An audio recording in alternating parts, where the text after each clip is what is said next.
آزمایش بمب تریمتیه.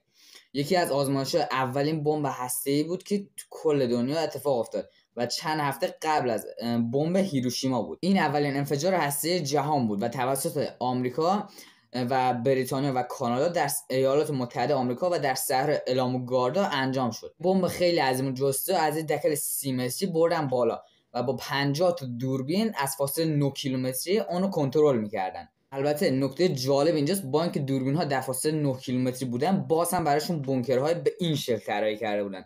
فکرش کنید که چقدر قدرت انفجار عظیم بوده. بالاخره بمب منفجر کردن و قارچ به اندازه 12 کیلومتر به هوا رفت و از اتمسفر خارج شد. قارچ بزرگ مثل یک جاربرقی عظیم الجثه کار میکرد و شن، خاک، هر چیزی که اون دور بر بوده به داخل خودش میکشید.